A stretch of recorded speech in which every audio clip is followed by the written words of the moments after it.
നമ്മുടെ കേരളത്തിൽ വർഗീയതയ്ക്കെതിരെ ഉറച്ച നിലപാട് എല്ലാ കാലത്തും സ്വീകരിക്കുന്ന ഇടതുപക്ഷത്തെയാണ് കാണാൻ സാധിക്കുക. LDF അതേ നിലപാടാണ് തുടർച്ചയായി സ്വീകരിച്ചു വരുന്നത്.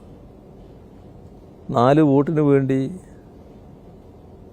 രാഷ്ട്രീയ ചട്ടത്തരം കാണിക്കുന്ന നിലപാട് ഞങ്ങൾ സ്വീകരിക്കാറില്ല. ഇവിടെ ജമാഅത്തെ ഇസ്ലാമി എന്ന പേരല്ല പ്രശ്നം, നിലപാടുകളാണ്. അപ്പോൾ വർഗീയ നിലപാടിൻ്റെ ഭാഗമായിട്ടാണ് അത്തരം സംഘടനകളെ വിമർശിക്കേണ്ടി വരുന്നത്.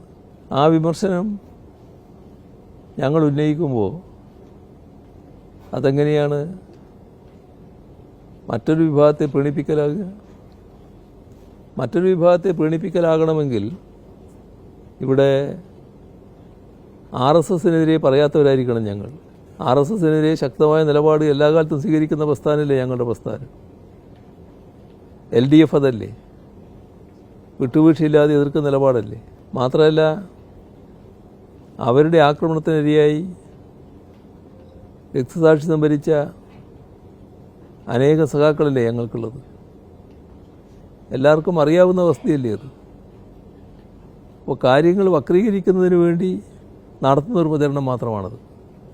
ഞങ്ങൾ ഒരു വർഗീയതയുമായും ബന്ധമുള്ളവരല്ല, എല്ലാ വർഗീയതയും ഒരേപോലെ എതിർക്കുന്നവരാണ്, വിട്ടുവീഴ്ചയില്ലാതെ എതിർക്കുന്നവരാണ്.